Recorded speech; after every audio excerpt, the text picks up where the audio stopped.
हम्म।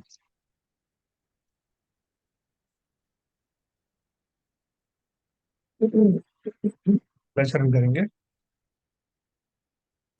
ओम नमः सिद्धेभ्य जय श्री ओम नमः सिद्धेभ्य जय श्री ओम नमः सिद्धेभ्य। मंगलम भगवान वीरो मंगलम गौतमो गणी मंगलम कुंद कुंदाद्यो जैन धर्मोस्तु मंगलम। सर्वमंगल मांगल्यम सर्व कल्याण कारकम प्रधानम सर्वधर्माणां जैनम जयतु शासनम। जैनम जयतु शासनम जैनम जयतु शासनम। नमः समय साराय स्वानुभूत्या चकाशते चित्स्वभावाय भावाय सर्वभावांतरच्छिदे। कुंद कुंदाचार्य द्वारा रचित समय सार नामक ग्रंथ के कर्ता कर्म अधिकार के अंतर्गत हमने कल तक 80 गाथाएं पढ़ी। देखो, ये भी सब हमारा एक सौभाग्य है कि बिना किसी व्यवधान के हमने 80 गाथाओं तक का जो सफर तय किया, जिसमें हमने पूर्व रंग जीवा जीव अधिकार दोनों पढ़े। अब कर्ता कर्म अधिकार का भी काफी पोर्शन हमने पढ़ा। तो इस पूरे जो अध्याय है उसका सार इतना ही है, जो अभी आगे भी अपन पढ़ेंगे, कि जीव और पुद्गल जिनको हमें अलग अलग करके देखना है, विश्वास में लाना है कि अलग अलग ही हैं, उनमें भांति भांति की युक्ति लगा करके वो एक दूसरे से कैसे अलग हैं, और उनमें कर्ता कर्म संबंध नहीं है। क्योंकि कर्ता कर्म संबंध जो है उन्हीं में होता है जो इंटीग्रल पार्ट हो, जो दो द्रव्यों से नहीं जुड़े हुए हों, इनमें किसी तरह का जोड़ नहीं हो, बल्कि वो एकाकी संपूर्ण रूप से एक ही द्रव्य हो, उसी में ही कर्ता कर्म पना होता। तो चूंकि हमने सिद्ध करके आए हैं कि कर्ता कर्म पना उन दोनों द्रव्यों के बीच में नहीं है, व्यापक व्यापकता वाला भाव नहीं है उनमें, और किसी भी तरीके से ये सिद्ध नहीं होता कि वो द्रव्य अलग अलग नहीं है, बल्कि सभी कार्यों को देखते हुए, क्योंकि हर अवस्था में एक जैसे भाव नहीं होते। और भी जो तीन लक्षण अपन ने पढ़े थे, जिससे हमें पता लगता है कि ना तो उनमें कोई नई पर्याय बनाते हैं, ना वो पर्यायों में चेंज करते सकते हैं, ना ही इस तरह की पर्याय को प्राप्त कर सकते हैं, और ना ही उनमें व्याप्य व्यापकता है। तो इन लक्षणों की से हमने ये सिद्ध किया कि वो दोनों अलग अलग ही हैं। तो अलग अलग ही हैं, तो वो जो शिष्य है वो कह रहा है कि अभी भी मेरी भ्रांति दूर नहीं हुई। अगर अलग अलग हैं तो ऐसा क्यों देखा जाता है कि जब जीव कुछ करता है तो जीव के भाव आते हैं, तो वो कर्ता बन करके पुद्गल खड़ा हो जाता है शरीर के रूप में ही, देखो। और शरीर कुछ कहता है तो जो है वो शरीर में कोई जैसे थकावट हो जाए या किसी तरह का दर्द हो तो आत्मा तुरंत प्रभावित होता है। तो ये तो एक तरह से अभिन्न रूप से होता है और हमेशा ही होता है। इसका अर्थ ही ये है कि वो और ये एक ही होंगे, अलग अलग नहीं होंगे। तो इसलिए अभी आचार्य जो है कुछ और उदाहरणों के द्वारा बताएंगे।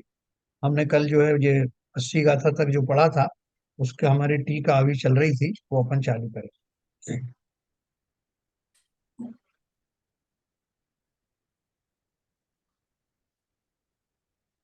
देखो, अपन ने कल ये पढ़ा था, भेद ज्ञान होने के बाद जीव और पुद्गल में कर्ता कर्म भाव है, ऐसी बुद्धि नहीं रहती। क्योंकि जब तक भेद ज्ञान नहीं होता, तब तक अज्ञान से कर्ता कर्म भाव की बुद्धि होती है। अभी अपन से कोई कहे कि वैसा आपको सम्यक दर्शन हो गया क्या, तो साहब चेक नहीं किया बहुत दिन से, अभी चेक करता हूँ फिर बताता हूँ आप। तो करो, कैसे के चेक करोगे? तो उन्होंने चेक करने के लिए कुछ ऐसा एक आर्टिफिशियल जो है वो किसी ने दुख का प्रसंग प्रसंग का निर्माण किया। इस प्रसंग में देखें कि तुम जो है कैसे दुखी सुखी होते हो। तो जरा सा कुछ किया तो शरीर में थोड़ा सा रोग प्रकट होते ही वो विवल हो गए, दुखी हो गए कि साहब बाकी सब तो ठीक है, समय सार अपनी जगह है, लेकिन अब ये सब तकलीफ हो रही है साहब, तो मैं तो परेशान हूँ।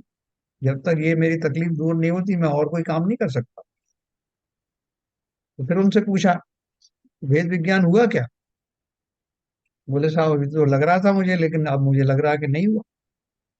तो सीधे सीधे लक्षण है जिन जीवों को, जिन बताया ना, भेद ज्ञान होने के बाद जीव और पुद्गल में कर्ता कर्म भाव है, ऐसी बुद्धि रहती ही नहीं। बहुत बढ़िया।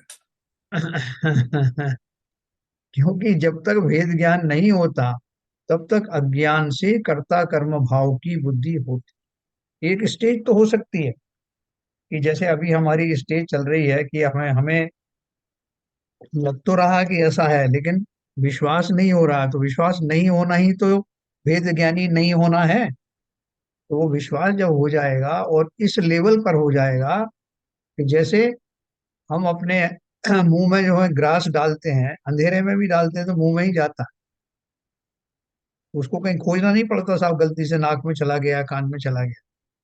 ठीक उसी प्रकार से जब हम उस भेद ज्ञान के उपयोग के आदी हो जाएंगे, उसमें एक्सपर्ट हो जाएंगे, तो फिर हमें सोचने की जरूरत नहीं कि साहब जीव अलग अलग है, पुद्गल अलग है, साहब इसको ऐसा कर दूं। अपने आप ही समझ में आएगा ऑटोमेटिकली। पुद्गल पुद्गल है, जीव जीव है, मैं पुद्गल नहीं, पुद्गल जीव नहीं, ऐसा भाव अपने आप ही आएगा। और वो दुख सुख के जो परिणाम जो चले जाते हैं, जैसे गज कुमार मुनि के ऐसे ही थोड़ी चले गए कि सिगड़ी के रूप में शरीर जल रहा था, सिर जल रहा था, और वो कह रहे थे कि मेरा क्या बिगड़ा। तो ये कोई उन्होंने बनावटीपन थोड़ी किया कि दुनिया को दिखाना था इसलिए ऐसा किया। उन्होंने महसूस ही ऐसा किया। तो हम और आप भी ये महसूस करने लगे, थोड़ा बहुत शुरुआत करें। कैसे थोड़ा बहुत शुरुआत करें? कि पहले जो है जितने ज्यादा हम खेद खिन्न होते थे, जितने मोहित शरीर आदि को लेकर होते थे, जितने मोहित परिवार जनों के लेकर के होते थे, अब उतना मोहितपना नहीं रहा। शनै शनै कम होता जा रहा है, मेरी सर, इम्यूनिटी बढ़ती जा रही है। हाँ बोलिए। इस स्थिति को विश्वास कहा जाएगा, श्रद्धान कहा जाएगा, या ग्रहण करना कहा जाएगा? नहीं, ये विश्वास ही है। श्रद्धान और विश्वास जो है यही है अच्छा। ना। हाँ, इसी का नाम श्रद्धान और ग्रहण पूर्वक ही तो वो होगा। मैंने उन बातों को अच्छे से आत्मसात किया, ग्रहण किया, तभी तो ये विश्वास जागृत हुआ। ओके ओके, तीनों और चीजें जो, एक ही उसमें हाँ होंगी। बिल्कुल एक ही लेवल पे होगी।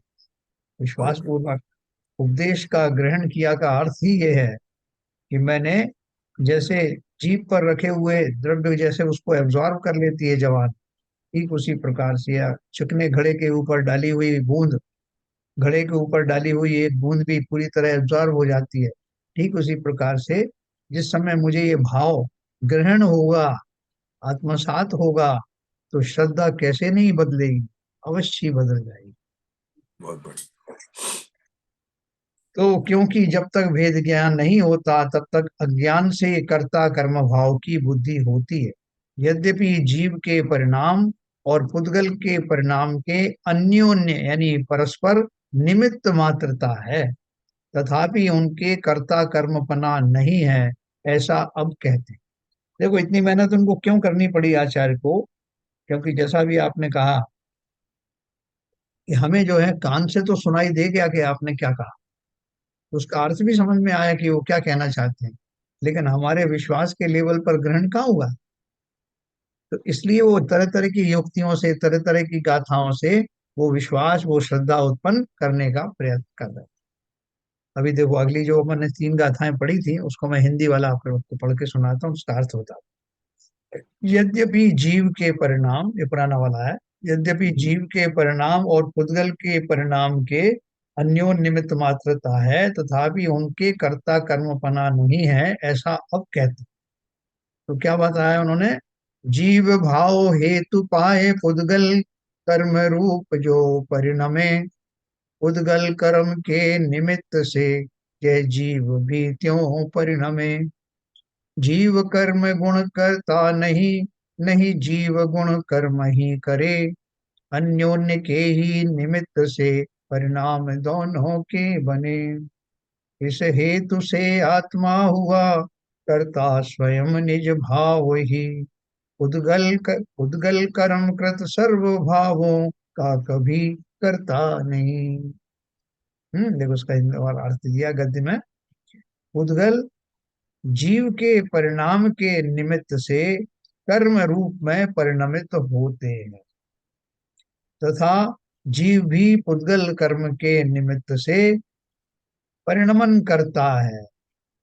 जीव कर्म के गुणों को नहीं करता, उसी तरह कर्म जीव के गुणों को नहीं करता, परंतु परस्पर निमित्त से दोनों के परिणाम जानो। इस कारण से आत्मा अपने ही भाव से कर्ता कहा जाता है, परंतु उद्गल कर्म से किए गए समस्त भावों का कर्ता नहीं। हाँ? जब अपन जो है एक पानी रखा है एक भगोनी में, उस पानी को गर्म करते हैं, तो अग्नि, अपन दो पुद्गल की ही बात करो, दो पुद्गल द्रव्य हैं, पानी है और एक अग्नि है। अग्नि ने जब उस जल को गर्म किया तो थोड़ी देर में ही वो उसकी भाप बन करके उड़ने लगती है, उसकी पर्याय बदलने लगती है। लेकिन क्या उस प्रोसेस में अपन ये तो कहते हैं साहब ये क्यों, जो बाष्पीकरण क्यों हो रहा है, वो अग्नि के कारण हो रहा है। लेकिन क्या अग्नि स्वयं भाप बन गई? अग्नि तो नीचे जल रही है साहब, वैसी के वैसी जल रही है, उसका कुछ बिगड़ा नहीं। लेकिन जो जल था वो उसका निमित्त पा करके उसने स्वयं में वो परिवर्तन किया कि वो बाष्पीकृत हो गया। अब वो जो ठंडा जल उसके ऊपर रखा था अग्नि के ऊपर में, तो उससे अग्नि क्यों नहीं ठंडी हो गई? अगर वो करता होते तो ये जो था अग्नि जो है उसको भाप बनाती है, तो वो स्वयं भी जो है भाप बन जाती है, या भाप जो है जो इस अग्नि को अपने रूप बना देती। तो दोनों ही अपना अपना काम कर रहे हैं, दोनों संसर्ग में भी हैं, साथ साथ ही हैं, बहुत क्लोज हैं। लेकिन संबंध कौन से हैं? निमित्त निमित्तिक संबंध है। अग्नि के निमित्त से जल वाष्पीकृत हुआ, और उसके निमित्त से कर्तापना अगर मानते तो जो अग्नि को भी वैसा ही होना पड़ता, या वो जल जल को अग्नि जैसा हो जाना पड़ता। तो लेकिन दोनों ही अपना अपना निमित्त रूप कार्य कर रहे हैं। और जैसे ही वो निमित्त हटते हैं तो वो गर्म किया हुआ जल अपनी स्वाभाविक अवस्था में आ जाता है। तो उसी तरह से जीव परिणाम को निमित्त करके पुद्गल कर्म रूप परिणमित होते हैं, और पुद्गल मगर कर्म को। तब एक हाँ। मगर एक क्वेश्चन है सर, एक शंका हाँ है भाई, मतलब। बोलिए। इसमें जो ऊपरी लाइन में जो लिखा है कि उद्गल कर्म के से किए गए समस्त भावों का कर्ता नहीं है, तो वो तो आपने बताया कि उद्गल कर्म के निमित्त जीव के भाव होते हैं, हाँ, और ये लाइन से कैसे वो चीज कनेक्ट नहीं हो पा रही मेरे से। कौन सी वाली लाइन इसके ऊपर, टीका से ये जो ऊपर? लाइन है, हाँ लास्ट लाइन जो इस पैराग्राफ की, लास्ट उद्गल लाइन है कर्म सर, से। Last line. इस कारण हाँ से आत्मा अपने ही भाव से कर्ता कहा जाता है, परंतु पुद्गल कर्म से किए गए समस्त भावों का कर्ता नहीं। हाँ, इसमें क्या दिक्कत है? तो नहीं, लेकिन पुद्गल कर्म के निमित्त से जो जीव के भाव होते हैं, मतलब निमित्त तो बनता है वो पुद्गल कर्म। हाँ, बनता ना। तो फिर यहाँ पर क्यों ये चीज था कि भावों का कर्ता नहीं, अच्छा बस ये है, समझ भावों का कर्ता नहीं है। हाँ, चलो। अच्छा मतलब कर्ता नहीं, निमित्त है वो एक्चुअली, अच्छा ये है इसमें। बस यही है, निमित्त है, निमित्त तो कोई मना नहीं कर रहा। अभी मैं आपको निमित्त की और परिभाषा बताऊंगा, बहुत बढ़िया। जो ये टीका अपन पढ़ते हैं उसके बाद अपन बताएंगे। जीव परिणाम को निमित्त करके उद्गल कर्म रूप परिणमित होते हैं। जीव परिणाम को निमित्त कर, जीव के जो परिणाम हैं, कैसे राग द्वेष आदि रूप जो परिणाम हैं, उन परिणामों के फलस्वरूप आसपास रहने वाले जो कर्म हैं, कर्म नहीं थे, वो उद्गल परमाणु थे। लेकिन कौन से वाले थे? सब तरह के हैं ब्रह्मांड में। जिन किसी से प्लास्टिक बनता है, किसी से लकड़ी के वो बनते हैं, कण बनते हैं, किसी से मनुष्य शरीर आदि बनता है, और किसी से कर्म बनते हैं। तो वो विशेष प्रकार के जो परमाणु हैं जिनमें ऐसी योग्यता है कि मेरे भावों की तलाश में है, ऐसे भी उसमें थे कुछ लोह कण भी थे जो मेरे भावों से प्रभावित नहीं होते लेकिन चुंबक से हो जाते हैं। लेकिन कुछ ऐसे थे स्पेसिफिकली जो मेरे भावों का निमित्त पाकर, मैं रागी हुआ, द्वेषी हुआ, क्रोधी हुआ, तो उन भावों से प्रभावित होकर के उनकी दशाएं बदल जाती है ना। जैसे कि वो पेपरमेंट वगैरह होता है ना, बहुत सारा, या ईथर होता है, तो उनको आपने कहीं एक ओपन उसमें एटमॉस्फेयर में डाल दिया तो वो वाष्पीकृत हो जाते हैं। सभी तो नहीं भाई वाष्पीकृत होते, कि टेबल को रख दो तो वाष्पीकृत नहीं होगी। उसी तरह से कुछ विशेष प्रकार के पुद्गल परमाणु जिनमें कर्म रूप परिणमित होने की योग्यता होती है, वे जीव के भावों का निमित्त पा करके अमुक अमुक जाति के कर्मों में परिवर्तित हो जाते हैं। निमित्त है, कर्ता नहीं है। मैं आपको बताऊंगा कि कर्ता क्यों नहीं है, और भी बताऊंगा। जीव परिणाम को निमित्त करके पुद्गल कर्म रूप परिणमित होते हैं, और पुद्गल कर्म को निमित्त करके जीव भी परिणमित होते हैं। जब कर्म उदय में आता है, ये तो फिलोसफी अपन जानते ही हैं, कर्म जब उदय में आता है, कोई कषाय का कर्म उदय में आया तो बिना बात के सामने वाले से झगड़ा हो जाता है। उसने सिंपल बात कही होती है, लेकिन हमारी बुद्धि उस समय ऐसी हो जाती है कि इसने जरूर ही ये बात कोई द्वेष पूर्वक कही होगी। बोले भैया मैं तो वैसे ही समझा रहा था कि इधर से मत निकलना, यहाँ पर कोई खतरा है। लेकिन मुझे लगा कि जरूर द्वेषपूर्ण बात है, ये मुझे नहीं जाने देना चाहता हूँ। तो ऐसे भाव जो है जीव के पुरानी संतति के कारण, पुराने संस्कारों के कारण, कषाय आदि भावों के उत्पन्न होने के कारण में वो उस तरह से वो प्रभावित होते हैं।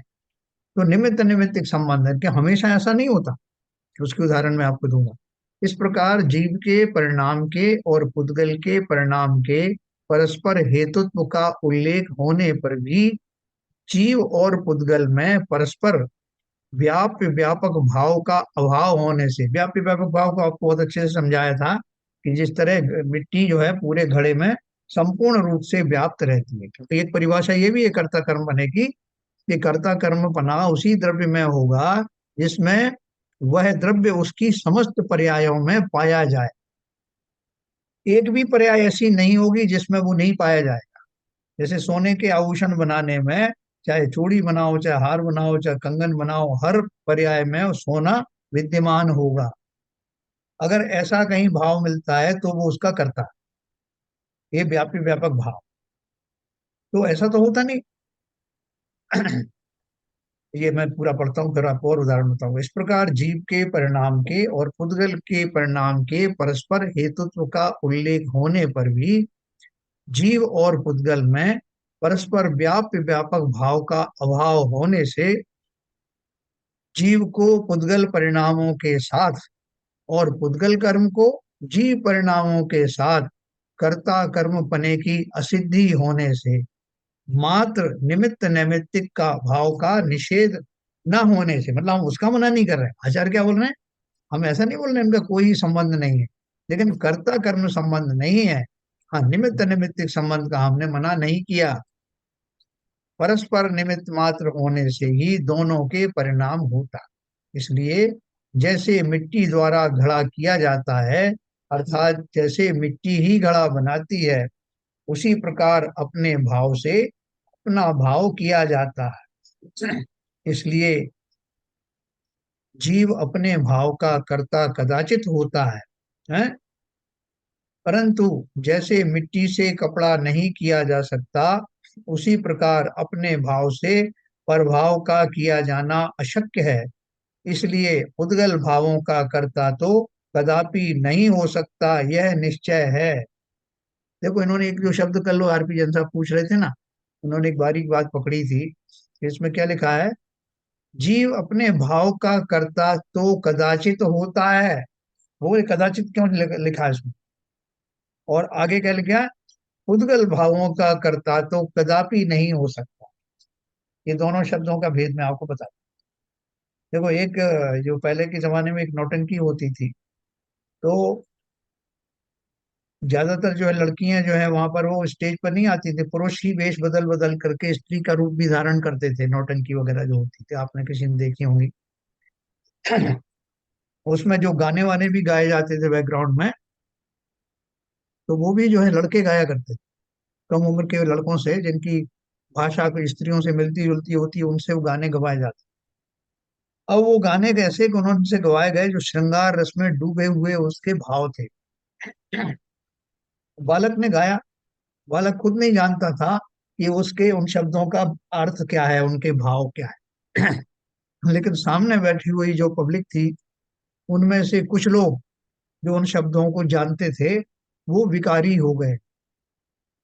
वो श्रृंगार रस के परिणाम स्वरूप रागादि से युक्त हो गए, विकारी भावों के धारी हो गए।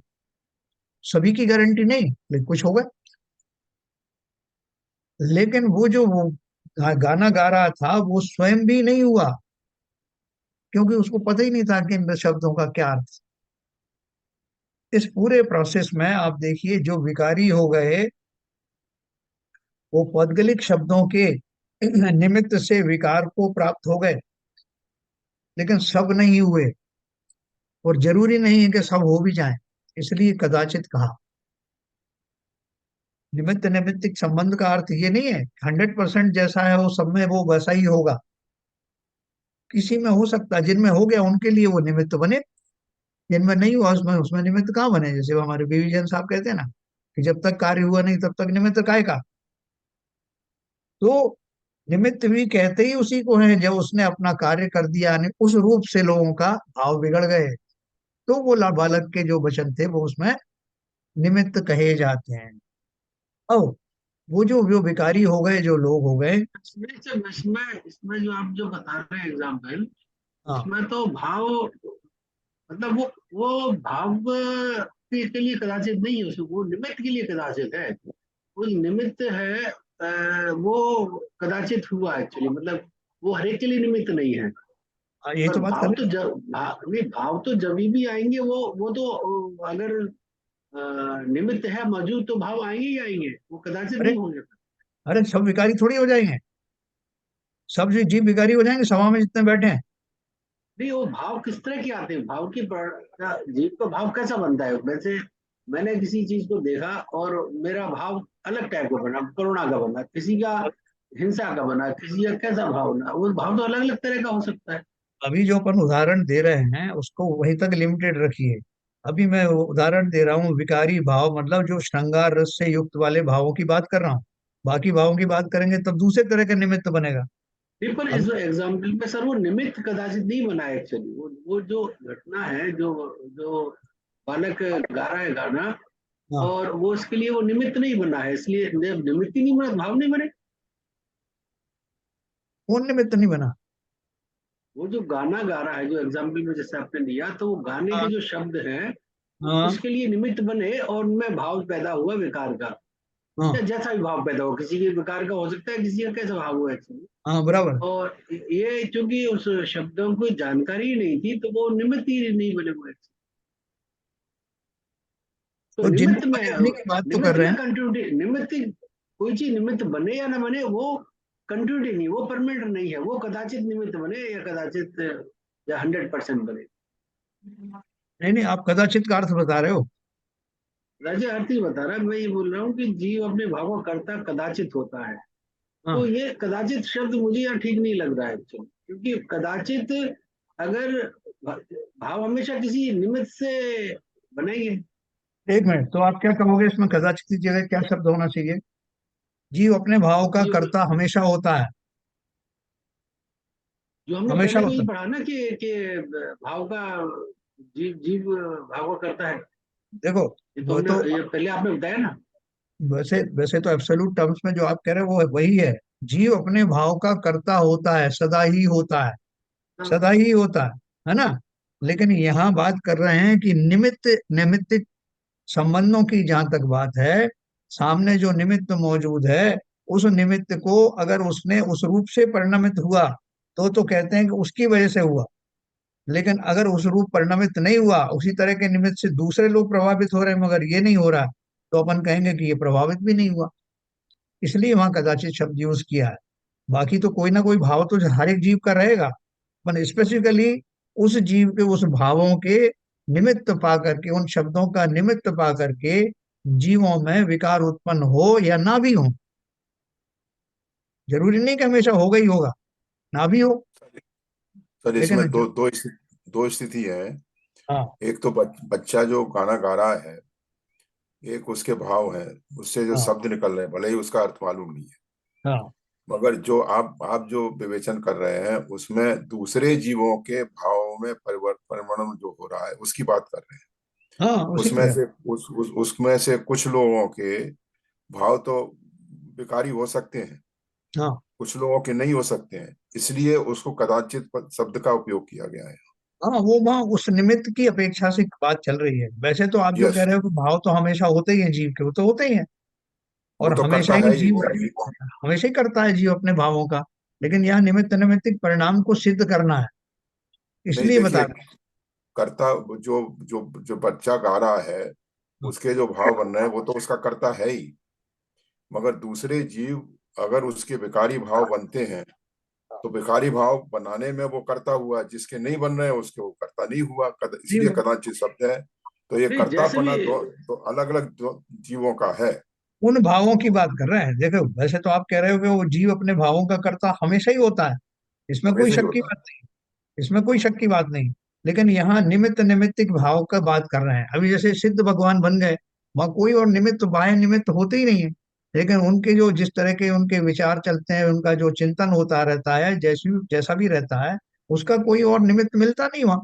इसलिए सदा काल उनकी वैसी शुद्ध पर्याय आती रहती। तो इसलिए जीव भी वैसे अपने भावों का कर्ता हमेशा होता है। लेकिन यहाँ चूंकि वो निमित्त निमित्तिक संबंधों को सिद्ध करना है, इसलिए वो बोल रहे हैं कि कर्ता कर्म अगर मानते हैं तो उसमें ये बोलते हैं कि जैसा कर्ता करता है वैसा ही पूरा, हमेशा ही वैसा रिजल्ट आता है। लेकिन निमित्त निमित्तिक में जरूरी नहीं कि हमेशा वैसा रिजल्ट आए। इसलिए वहां कदाचित का फिर आगे लिखा है ना, देखो, कि ये तो कदाचित हो सकता है, लेकिन एक बात 100% तय है कि वो पुद्गल भावों का कर्ता जीता। स्वयं चाहे कि वो दर्शनावर्णी कर्म बन जाए, या अ, ज्ञानावर्णी कर्म बन जाए, या कोई और कर्म बन जाए, पुद्गल की भांति बन जाए, वो नहीं कर सकता, है ना। तो इस अपेक्षा से वो बात कही। तो देखो आगे बात कर रहे हैं। इसलिए पुद्गल भावों का कर्ता तो कदापि नहीं हो सकता, यह निश्चय। आगे भी लिखा है, देखो, उसी प्रकार जैसे मिट्टी ही घड़ा बनाती है, उसी प्रकार अपने भाव से अपना भाव किया जाता है। इसलिए जीव अपने भाव का कर्ता कदाचित होता है, परंतु जैसे मिट्टी से कपड़ा नहीं किया जा सकता, उसी प्रकार अपने भाव से परभाव का किया जाना अशक्य है। हाँ, अगर मोटे मोटे तौर पे अपन सोचें तो वो जो जीव विकारी हो रहे थे, वो अपने विकारी भाव को देख करके वो ताज्जुब कर रहे हैं कि वो जो लड़का जो इस तरह के शब्द बोल रहा है वो क्यों नहीं विकारी हो रहा। हम थोड़ा सा उसके ऊपर भी फेंकते हैं प्रभाव के, जिससे वो भी विकारी हो जाए, लेकिन नहीं होगा। अगर हम उस लड़के को मान लो सचित्त नहीं माने, पूरा पुद्गल ही माने, उसको भी और उसके वचनों को भी, तो अब जो यहाँ सभा में बैठे हुए ये चाहें कि वो प्रभावित हो करके वो भी उस तरह के जैसे जीव के भाव होते वैसे भाव वहां पे उत्पन्न हो जाए, तो नहीं होंगे। मैं अपने भावों का ही करता हो सकता हूँ, दूसरों के, यहाँ तक कि मैं दूसरे सामने वाले को ही, जो जीव चैतन्य है उसको भी नहीं बदल सकता। तो पुद्गल की तो बात ही अलग है। अपन कहते हैं ना, एक जीव दूसरे जीव को कुछ नहीं समझा सकता, तो क्यों कहते हैं? क्योंकि वो अपनी उपादान शक्ति से कुछ समझना चाहे, होना चाहे तो ही होता है। लेकिन मेरे द्वारा ऐसा नहीं होता। इसका अर्थ ही यह है कि वो दोनों द्रव्य अलग अलग हैं। मिट्टी लाख चाहे कि साहब मैं घड़ा नहीं बनूंगी, लेकिन उसमें योग्यता है और कुम्हार के निमित्त से वो बनती है। तो इसलिए वो हर काल में हर समय में बनेगा वैसा। तो अगर कर्ता कर्म पना होता तो एक जीव दूसरे जब जीव को कैसे नहीं समझा सकता, समझ नहीं पड़ेगा तुमको, ऐसा हम बोलते, है ना। तो यहाँ सिर्फ ये बता रहे हैं कि दो द्रव्य अलग अलग हैं, इसलिए उनमें कर्ता कर्म संबंध नहीं हो सकता, उनमें निमित्त नैमित्तिक संबंध अवश्य हो सकता। महाभारत में वो दिया, जीव के परिणाम के और पुद्गल के परिणाम के परस्पर मात्र निमित्त नैमित्तिक बना है, तो भी परस्पर कर्ता कर्म भाव नहीं है। पर के निमित्त से जो अपने भाव हुए, उनका कर्ता तो जीव को अज्ञान दशा में कदाचित कह भी सकते हैं, परंतु जीव प्रभाव का कर्ता कदापि नहीं है। जैसे अपन कोई कोई यह और उदाहरण, स्पष्ट हो गया। हाँ, अपन यह कोई कोई और उदाहरण, स्पष्ट हो उदाहरण देते हैं कि साहब देखो, एक बार अगर एक बार ऐसा भी हो जाए, मान लो कि जो सूरज पूरब से पश्चिम में उगने लगे, हो सकता है कि अग्नि ठंडी हो जाए। ये अपन कल्पना करके बोलते हैं, जो असंभव चीजें उनके लिए बोलते हैं। लेकिन हरिश्चंद्र अपने जो सत्य धर्म है उससे डिग जाए, ऐसा कभी नहीं हो सकता। तो वो अपन जो जो कदाचित शब्द यहाँ लगा रहे हैं, वो यही कह रहे हैं कि पर के निमित्त से जो अपने भाव हुए, उनका कर्ता तो जीव को अज्ञान दशा में कदाचित कह भी सकते हैं। जरूरी नहीं कि वो हो ही जाए, लेकिन फिर भी मान लेते हैं। परंतु जीव प्रभाव का कर्ता तो कदापि नहीं हो सकता। ठीक है ना? क्या एल के जन साहब, कुछ अभी कंफ्यूजन है हो रहा नहीं, वो तो ठीक है, जैसा आपने बताया कि निमित्त निमित्त ही हो सकता है, करता तो दूसरे जीव का हो ही नहीं सकता। हर जीव स्वतंत्र है, अगर वो अ, बना तो निमित्त ही बन सकता है, करता नहीं बन सकता। है? बस बस बस। इतनी बात समझाने के लिए उन्होंने ये सब बात कही है, और आगे भी बताएंगे देखो। फिर एक 83 नंबर की गाथा इसी के लिए आई है। अपन अभी 81, 81, 82 पढ़ी, 83 नंबर। देखो, हमें ये इनके इन प्रकार जो है, ये श्रद्धा जो आचार्य प्रयत्न कर रहे हैं उस पर विश्वास लाना, ये बहुत बड़ा एक जो टूल है, कि अगर मैं समझ लूं इस बात को कि शरीर के माध्यम से मैं प्रभावित तो हो सकता हूं, लेकिन अगर मैं चाहूं तो प्रभावित ना भी होऊं। इसके कितने उदाहरण है शास्त्रों में कि जो प्रभावित नहीं हुए, लेकिन जो प्रभावित हो रहा है वो अज्ञान दशा में है। इससे ये भी सिद्ध होता है ना। कोई किसी को जबरदस्ती नहीं करता। अपन लोकल में ही बोलते हैं कि क्यों भाई, ये तुमने ऐसा काम क्यों किया। पिताजी अपने बेटे से पूछते हैं कि वो बोलता है साहब वो मेरे को फलाने दोस्त ने ऐसा कहा था करने के। तो अपन उसको तुरंत डांटते हैं कि कल वो तुम्हें कुएं में कूदने को कहेगा, तुम कूद जाओगे क्या? तो दूसरे की बात मानना जरूरी है क्या? तो अनजाने में ही हम ये बात सिद्ध करते हैं कि एक द्रव्य दूसरे द्रव्य का कर्ता होता नहीं है। अज्ञान दशा में हम उसकी बात मान लेते हैं, तो मान लेने मात्र से वो कर्ता नहीं हो जाता। हम बोलते हैं समझ तो तुम्हारी थी ना, तुम तो समझदार थे ना, तुम्हें निर्णय लेना चाहिए। तो ये सब जगह घटित होता है। अभी देखो 83 नंबर की गाथा है। इसके पहले उन्होंने लिखा, इसलिए यह सिद्ध हुआ कि जीव को अपने ही परिणामों के साथ कर्ता कर्म भाव और भोक्ता भोग्य भाव है, ऐसा अब कहते हैं। अब इसमें एक दो शब्द और लगा दिए उन्होंने। कर्ता कर्म भाव तो है ही, दूसरा भोक्ता भोग्य भाव भी है। निश्चयणस्य निश्चयण्यस्य एवं आदा अपाण में वही करेदी, वेद यदि पुणोतम चेव जाने तो अत्ताणम। निश्चय नय शेव मात्मात्म मान में वही करोति, वेद यते पुनस्तम चैव जानी ही आत्मा त्वात्मानम। आत्मा करे निज को ही ये मंतव्य निश्चय नहीं का, अरुभोगता निज को ही आत्मा शिष्यों तो जानता। गाथा का अर्थ है, निश्चय नय का ऐसा मत है कि आत्मा अपने को ही करता, और फिर आत्मा अपने को ही भोगता है, ऐसा है शिष्य तू जान। देखो, भोगना भोगना शब्द जो है ना, वो उसका मंतव्य समझना बहुत अच्छा आपके काम आया। टीका में दिया है, मैंने कल ये पढ़ा था।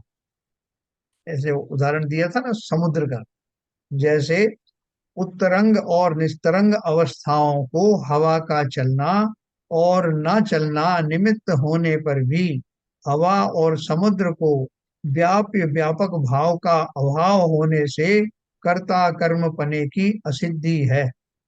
इसलिए समुद्र ही स्वयं अंतर व्यापक होकर उत्तरंग अथवा निस्तरंग अवस्था में आदि मध्य अंत में व्याप्त होकर उत्तरंग अथवा निस्तरंग ऐसा अपने को करता हुआ स्वयं एक को ही करता हुआ प्रतिभाषित होता, परंतु अन्य को करता हुआ प्रतिभाषित नहीं होता। और फिर जैसे वही समुद्र भाव्य भावक भाव के अभाव के कारण पर भाव का पर के द्वारा अनुभवन अशक्य होने से अपने को उत्तरंग अथवा निस्तरंग रूप अनुभवन करता हुआ स्वयं एक को ही अनुभव करता हुआ प्रतिभाषित होता है, परंतु अन्य को अनुभव करता हुआ प्रतिभाषित नहीं होता। इसी प्रकार संसार युक्त, समझना इसको पूरे को, मैं बाद में समझाऊंगा, पहले जो पढ़ रहा हूं उसी को समझ। इसी प्रकार संसार युक्त और निसंसार अवस्थाओं को उद्गल कर्म के विपाक का संभव और असंभव निमित्त होने पर भी उद्गल कर्म और जीव को व्याप्य व्यापक भाव का अभाव होने से कर्ता कर्म पने की तो असिद्धि है। इसलिए जीव ही स्वयं अंतर व्यापक होकर संसार युक्त अथवा निस्संसार अवस्था में आदि मध्य अंत में व्याप्त होकर संसार युक्त अथवा संसार रहित ऐसा अपने को करता हुआ, अपने को एक को ही करता हुआ प्रतिभाषित हो, परंतु अन्य को करता हुआ प्रतिभाषित ना हो। और फिर उसी प्रकार यही जीव भाव्य भावक भाव के अभाव के कारण, ये दूसरा वाला भाव, पहला तो कर्ता कर्म वाला भाव है, दूसरा कौन सा है, भाव्य भावक भाव के अभाव के कारण पर भाव का पर के द्वारा अनुभवन अशक्य है। इसलिए संसार सहित अथवा संसार रहित अपने को अनुभव करता हुआ, अपने को एक को ही अनुभव करता हुआ प्रतिभाषित हो, परंतु अन्य को अनुभव करता हुआ प्रतिभाषित ना हो। बताओ ललित जी, इसका क्या अर्थ हुआ घुमा प्लीज? घुमा घुमा के खूब। नहीं वो समझ गया, इसका सेंट्रल आइडिया बताओ, समुद्र से बताना, समुद्र से। अनम्यूट करिए, अनम्यूट, अनम्यूट करिए।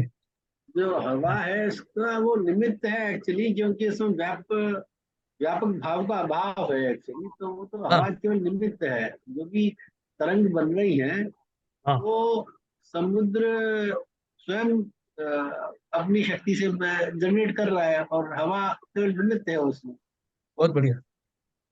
अगर आप ऐसा मानते हो क्या कि समुद्र नहीं, जो है वो, जब से आपने समझाया कि निमित्त और कर्ता, ये कर्ता का जो आपने कॉन्सेप्ट दिया है, तब से तो हर चीज में मानने लगे इसको, निमित्त क्या है। और बहुत बढ़िया।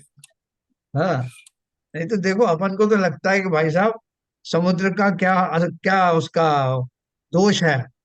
समुद्र अच्छा खासा शांत था, हवा ने आकर के उसको उद्वेलित कर दिया, इसकी वजह से तरंगें उठने लगी। इसका अर्थ ही है कि हवा उसका करता है और समुद्र में लहरें उठाना उसका कार्य है। इसको निमित्त निमित्त क्यों कह रहे हो, कर्ता कर्म का हो ना है। तो फिर उसमें क्या लिखा है कि वो जो समुद्र है वो स्वयं ही शांत होता है और स्वयं ही उद्वेलित होता है और स्वयं ही उस उद्वेलना का अनुभव करता है, किसी और को करना कराता नहीं है। स्वयं ही उस दशा का भोग भोग करने वाला है, उसका जानकार है। वो किसी और को जानकार नहीं बना सकता, किसी और को वैस तरह के भाव भाषण नहीं करा सकता। जब शांत होगा तो स्वयं ही शांत होगा, उद्वेलित होगा तो स्वयं ही होगा। हाँ उस समय। वैसे सब जैसे आप बोल रहे हैं ना कि जानकार होगा, अब ये तो पुद्गल है, इसको तो कोई चीज जानने में आती नहीं है। नहीं, ये समझाने की भाषा में समझा रहे हैं, ये समझाने की भाषा में समझा रहे हैं कि मान लो अगर वो ज्ञानी होता तो वो स्वयं ही अनुभव करता। ठीक है ना, वो समझाने के लिए कई बार पुद्गल को भी चैतन्य की तरह से समझाया जाता है। समझ गया ना। और फिर जो अपन ने ऊपर लिखी दिया है कि वो पुद्गल तो अपने भी भावों को भी नहीं जानता, अपन ने अभी गाथा पढ़ी ना पहले वाली, कि यस जीव में यस। पुद्गल में यही फर्क है कि जीव कम से कम पुद्गल के भावों को जानता तो है, लेकिन पुद्गल बेचारा तो जीव को के भावों को भी नहीं जानता, स्वयं के भावों को भी नहीं जानता, है ना। हाँ, अपना कर्ता जो है वो अपने भावों का, अपनी दशाओं का जो कर्ता होता है, दैट्स ऑल। तो यहाँ जो अपन जो बीच में उदाहरण देते हैं ना, उसका अर्थ वो समझो कि जैसे हमने कहा कि अगर मान लीजिए समुद्र को ज्ञान होता तो समुद्र स्वयं ही जानता कि इन दशाओं का वही करता है, वही अपने भावों से अपनी दशा, अपने उपादान शक्ति के कारण उद्वेलित होता है।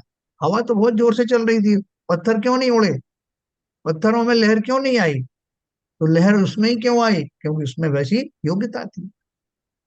तो वहां निमित्त निमित्तिक संबंध हुए ना, कि हवा सब में नहीं कर सकती, हवा का जो कार्य है और दूसरे कार्यों में नहीं कर सकता। जो जीव जो द्रव्य उस योग्य होने होते हैं वो पवन का जो निमित्त पा करके उन दशाओं को प्राप्त होते हैं। और उसका जो वेदन होता है, जो उस वेदन वो समुद्र स्वयं ही करता है, किसी और को नहीं करा सकता। जैसा मैं तो दुखी हो ही रहा हूँ, आप भी दुखी हो जाइए थोड़ा सा, है ना। ये इसमें इस तरह की चीज बताई। इसमें और कोई आपको शंका हो ललित जी तो बताएं। तो इसमें जो एक शब्द था भावे भावक, वो थोड़ा सा बता दिए। पहले शायद आपने बताया, पर मुझे थोड़ा सा हाँ वो मैं आया। बताऊंगा ना अभी। भाव्य भावक भाव का अर्थ है कि उस रूप से क्या बोलना चाहिए, दुखी सुखी होना, या भोग भोग भोग कहते हैं ना, भोग के ऊपर से आया ये शब्द जो है वेदन के ऊपर से आया। भाव्य भावक भाव का अर्थ क्या है, जैसे वही समुद्र भाव्य भावक भाव के अभाव के कारण पर भाव का पर के द्वारा अनुभवन अशक्य होने से मैं ही अपने भावों का भोगने वाला हूँ। जो मेरे भाव बन रहे हैं, दुख के या सुख के जो भाव बन रहे हैं, उनका वेदन कौन करता है, मैं स्वयं वही ही करता। करता हूँ। यह भावी भावों का अर्थ यही है कि जो भावक है वो भी मैं ही हूँ, और उन रूप से उन भावों से प्रभावित होने वाला भी मैं ही हूँ। मैं ही अपने मन में, देखो अपन को कोई किसी का कोई घटना घट जाए घर में, तो वो सोच सोच करके बड़ा दुखी होता है कि भाई साहब देखो उन्होंने कैसी बात कही आज, उनको उनको मुझे कितनी पीड़ा हो रही है। मैंने हमेशा उनकी आज्ञा मानी, लेकिन आज वो कैसे कह रहा है, मैं विलाप कर रहा हूँ। फिर किसी ने कहा भैया उनका ऐसा कोई भाव था नहीं, या रहा भी होगा, तो तुम ऐसा चिंतन क्यों कर रहे हो। बोले क्यों नहीं करूं। बोले इसलिए ना करो कि इस तरह का चिंतन करने से तुम ही दुखी हो रहे हो ना। बोले हाँ दुखी तो हो रहा हूँ। तो क्यों हो रहा है दुखी, क्योंकि मुझे ऐसे भाव आ रहे हैं। तो भाव करने वाला भी मैं ही, अगर मैंने वो भाव करना छोड़ दिया तो उन भावों के कारण जो दुखीपना था वो नहीं होगा। तो भाव्य भावक भाव का अर्थ है कि उस तरह के भावों का आना, और उनके निमित्त से या उनके कारण से वैसा परिणमित होना, दुखी सुखी होना, उनका अनुभव करना, उस दशा से प्रभावित होना, इसको भाव्य भावक भाव कहते हैं। ठीक है सर। तो अपन देखो संसार में कैसे करते हैं भाव। तो ये जो उदाहरण दिए जा रहे हैं ये जो हवा में नहीं है, ये सारे उदाहरण हमारे जो डेली का जीवन है ना उससे लगाना। जो समुद्र की तो उदाहरण दिया है, मैं हूं वो समुद्र, मैं संसार सागर में रहने वाला, लेकिन अपने भावों का सागर समेटे हुए स्वयं में, सुख और दुख का सागर कैसे भी समझो, समेटे हुए मैं ही अपने भावों का वेदन करने वाला हूँ। उनमें अच्छाई बुराई ढूंढने वाला भी मैं हूँ। किसी ने समझा दिया कि भाई साहब उन्होंने आपसे इसलिए कहा था, वो आपका भला चाहते थे, उसका उदाहरण देके समझाया तो मेरे भाव बदल गए। अच्छा अच्छा अच्छा, अरे साहब मैं तो यूं ही दुखी हो रहा था, उन्होंने तो मेरे भले के लिए कहा था। अब मुझे समझ में आया। तो क्या समझ में आया, और मैं जो अभी थोड़ी देर पहले मैं विलाप कर रहा था, वो विलाप के भाव कहाँ विलीन हो गए। अब जो भाव मेरा जो जनरेट हुआ वो सुख साता का भाव था, वो मैंने जनरेट किया दूसरों की बात सुन करके, और स्वयं फिर आनंदित होने लगा। वो ये निमित्त है बना। भाव्य। हाँ भाव्य भाव भाव ये है। ये भाव्य भावक और एक व्याप्य व्यापक। जी व्याप व्याप्य मतलब व्यापक मतलब उसमें व्याप्त है, हाँ, व्याप्त माने और फैला हुआ व्याप्य है, सब में विस्तृत है। तुमने, हाँ, और व्याप्य मतलब नहीं, एक तो व्यापक भाव है ना, व्याप्य व्यापक भाव का अर्थ क्या है कि व्याप्य होने वाली जो वस्तु है उससे वो सब में फैला हुआ है। व्याप्य होने वाली मतलब वस्तु मतलब। हाँ, जैसे हमें जैसे जैसे अपन मिट्टी का उदाहरण दे रहे हैं ना। जी जो मिट्टी एक द्रव्य है, उसमें एक जी भाव है कि वो कहीं भी व्याप्त हो सकती है, जी कभी कहीं भी फैल सकती है उसका। तो वो जी। फैलाव उसका एक गुण है, और उसका फैल जाना उसकी अवस्था है। तो फैल जाना मतलब व्याप्त हो जाना, हाँ और हाँ हाँ, व्याप्य मतलब उसकी योग्यता। फैलने की योग्यता। अच्छा बहुत बढ़िया, बहुत बढ़िया। हाँ, हाँ, हाँ, अच्छा। तो इसी तरह से भाव्य व्यापक हो गया, मतलब अपने भावों बस को उत्पन्न करना और उसका हाँ, वेदन करना। बस बिल्कुल बिल्कुल सही है, बहुत बढ़िया सब विवेचन। तो अभी देखो समझ में आ गया था, लेकिन बाद में भूल भी सकते हैं।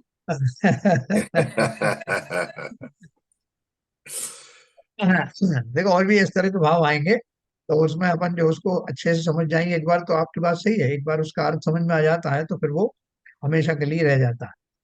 ऐसी जो, ऋचा जी का विवेचन बहुत सटीक रहता है। हाँ बहुत बढ़िया। और वो क्या है कि वो उसको ग्रास रूट लेवल पे ग्रहण करना चाहती है, जिससे कि वो हमेशा याद रहे। नहीं, वो करती हैं, और हमको भी इससे सीख मिलती है। बिल्कुल बिल्कुल।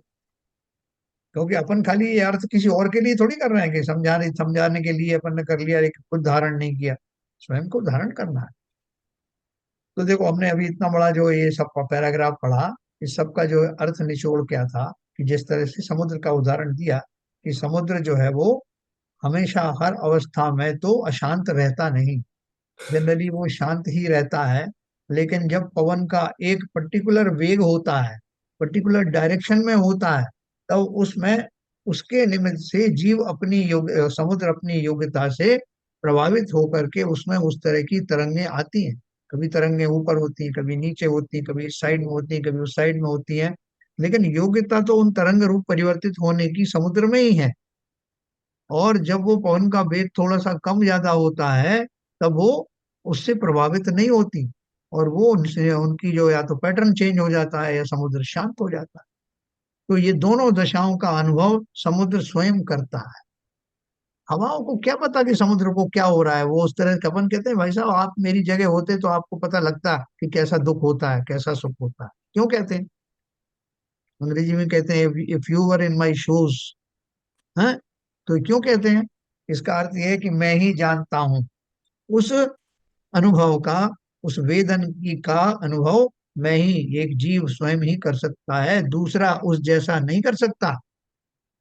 इसी प्रकार से जो भी वेदन है, जीव का जो वेदन है वो जीव स्वयं ही कर सकता है, दूसरे को नहीं करा सकता।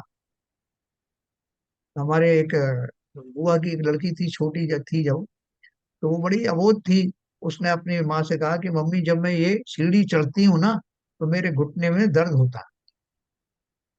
तो हमने सुन लिया कि अच्छा होता होगा, तो उसने कहा नहीं मैं आपको प्रैक्टिकल करके बताती हूँ।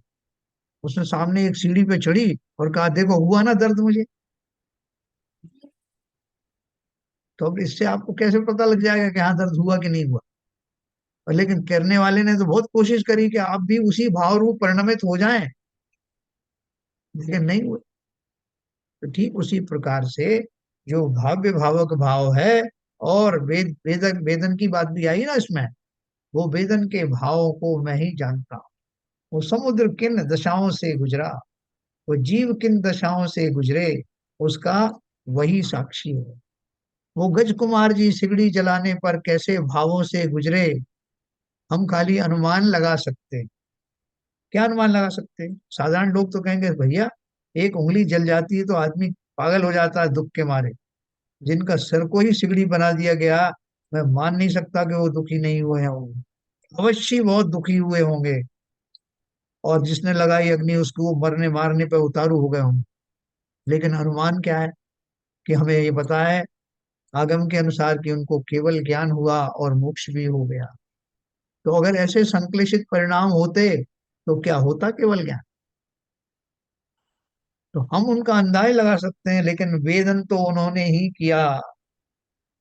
इसलिए जीव अपने भावों का न केवल जनक है, बल्कि उसका वेदन करने वाला भी जीव स्वयं ही है, दूसरे को पर इस वेदन नहीं करा सकता।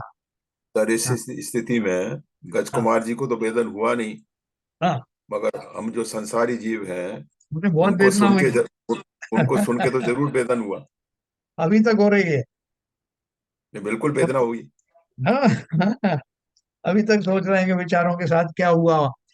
हाँ, इस तरह हाँ, की अग्नि जली तो कैसी तकलीफ हुई होगी, हमारे तो साथ गुजरता तो क्या होता। और देखो वो पांच पांडवों में से जो दो पांडव थे, वो सोच रहे थे कि मेरे हमारे बड़े भाइयों को जो गरम कंडल पहनाए हमको भी पहनाए। हमने तो जैसे तैसे बर्दाश्त कर लिया, लेकिन हमारे भाई कैसे बर्दाश्त करे।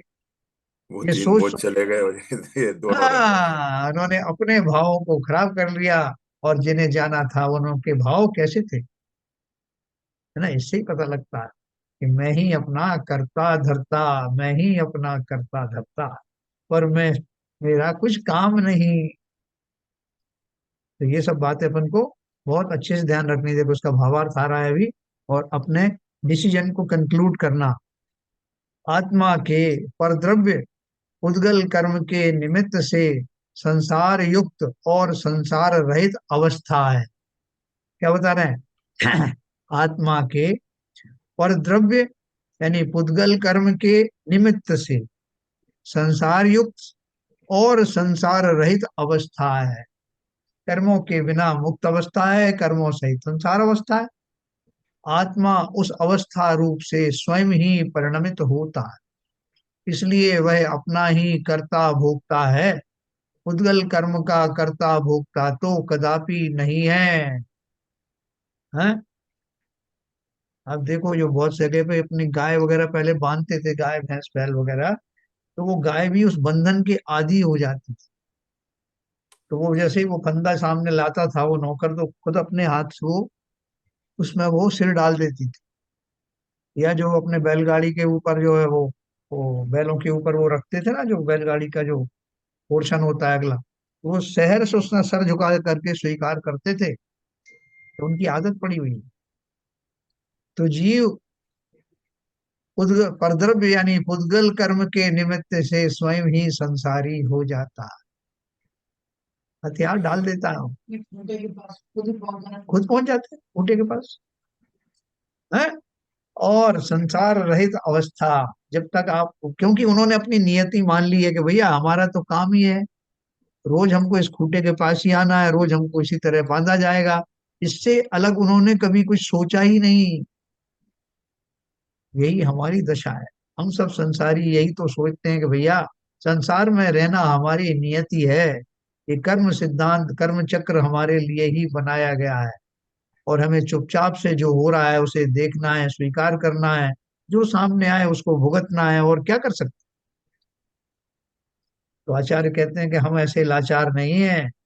इसके आगे की एक दशा है। बोले क्या दशा है? बोले एक मोक्ष दशा है। अच्छा अच्छा, वो क्या होती है? बोले तब तुम्हें ये सब जो कर्म सिद्धांत के तुम जो मजबूर दिख रहे हो कि इसके अनुसार ही तुम्हें चलना पड़ेगा, इस सब से मुक्ति मिल जाएगी। और बोले तो जल्दी बताओ, हमें तो पता ही नहीं कि ऐसा भी कुछ सिद्धांत है।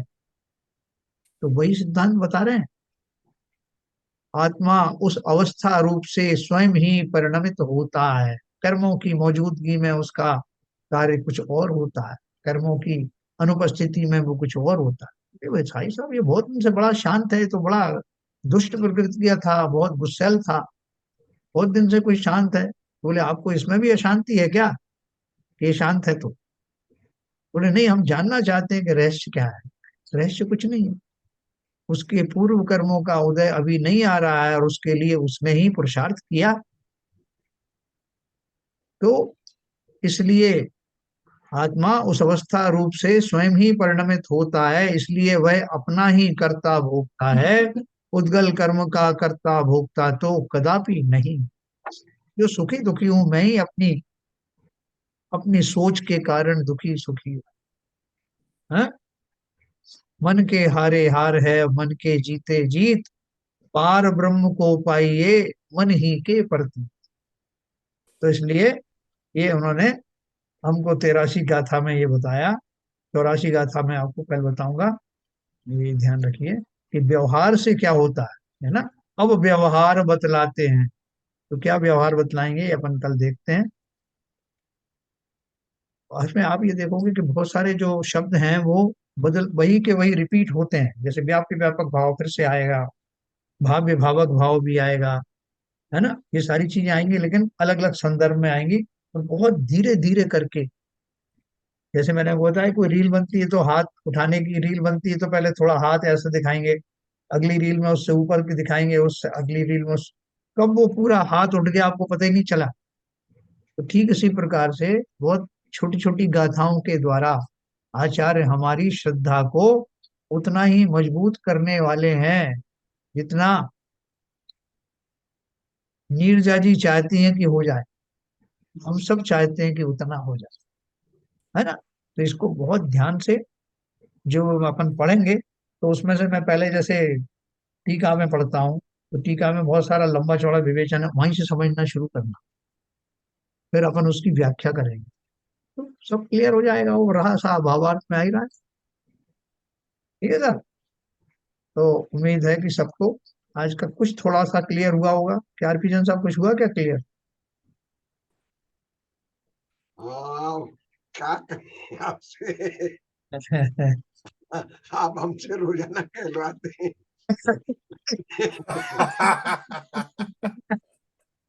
फिर भी ये बहुत बढ़िया बात कही। ये सही कहा। है उतनी देर में निश्चित रूप से, जब मैं ये तो एडमिट करूंगा, निश्चित रूप से भाव बहुत अच्छे रहते हैं जितनी देर यहाँ पे हैं। तो ललित जी भी तो कह रहे थे ना, वो आप कह ही रहे हो, इतने दिन से कह रहे हो, तो मैं मुझे कहना ही पड़ेगा कि ऐसा ही है। आप कहलवाते हैं। आपके आपके कहलवाने के लिए तो आते हैं हम लोग। जो भी है, हाँ, बहुत अच्छा चल रहा है। और ये क्लैरिटी जितनी जल्दी हमें आ जाए कि भाई मैं अपने भावों का कर्ता स्वयं हूँ, पुद्गल मेरा कुछ नहीं कर सकते। बस अपनी सारी पूजन वगैरह सब है कि मैं ही अपना करता धरता, है ना। हम्म। और दूसरे भी आते हैं ना, मैं आत्म राम हूँ पर का कुछ भी, बहुत सारे भजन बने हैं इस तरह के। हाँ, तो चलिए, और किसी को कुछ बोलना हो तो बोलिए नीरजा जी, मामला फिट हो रहा है थोड़ा बहुत। रोज ऐसा लगता तो है, फिर वो ढुल मिल गया। अरे देखो, ये एक फार्मूला है, एक अपन को एक मंत्र दिया जा रहा है, और उस मंत्र की सिद्धि तभी होगी जब हमें उस पर विश्वास हो। तो ये एकमात्र जो है मंत्र यही है कि मैं अपने मंतव्य को समझ जाऊं, मैं अपने मनोभाव का कर्ता स्वयं हूँ, और उस मनोभाव को ही भोगता हूँ। अब देखो, कभी कोई अच्छा सा सुंदर सा विचार आ जाता मन में, तो हम प्रसन्न हो जाते, चलते फिरते ना, घटना कुछ नहीं हुई, मेरे अंदर में एक भाव आ गया कि अब मेरे पास पैसा भी आएगा थोड़े दिन में, ये सब भी हो जाएगा, बच्चे भी आ जाएंगे, इकट्ठे हो जाएंगे, इसी भाव, जबकि हुआ कुछ नहीं अभी, लेकिन इस भाव से मैं फुटबॉल सारे दिन घूम रहा हूँ खुश खुश। कोई पूछ रहा है कैसा हो, आज बड़े खुश नजर आ रहे हो, और क्या हुआ, कुछ हुआ क्या? नहीं साहब, कुछ नहीं हुआ। तो ये जो एक ही भाव, कोई बुरा आ गया तो बुरा, पूरे सारे समय अपन उदास होते चले गए। तो अपने जब आने भावों का। अब हाँ, मैं जब यहाँ आने वाला था 2 दिन से बहुत एक्साइटेड था। हाँ। तो मेरी भी वही स्थिति थी जो आप कह रहे हो। हुआ कुछ नहीं था, भाव आए तो एक्साइट हो गया। हाँ, ये भावों की लीला है।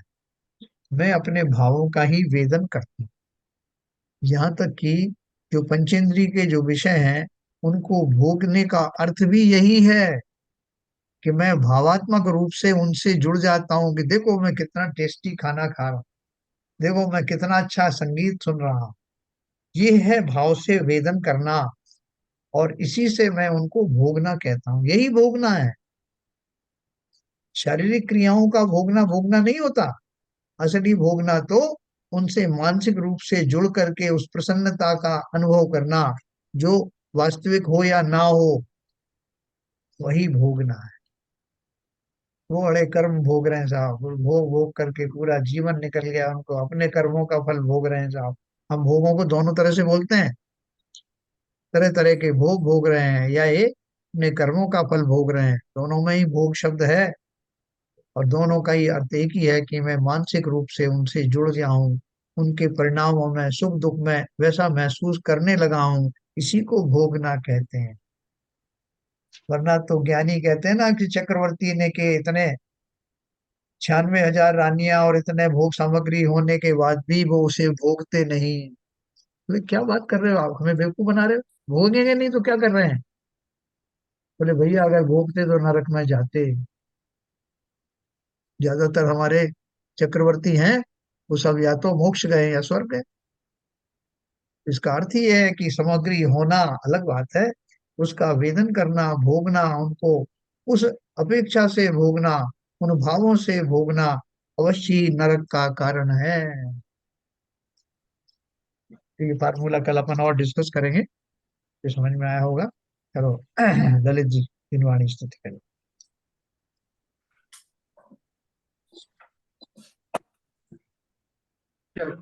भाष वेको ज्ञान के प्रकाश वेको अपरिभाष वेको भानु सिंह कहानी है। श्याम द्रव्य जान वेको बंध विधि भान वेको सफल छान वेको परम प्रमाणी है।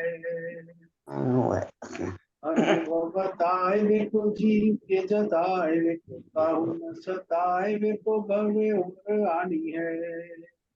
जाता तार वेको पार के उतार वेको सुखार वेको यही वेद वाणी है।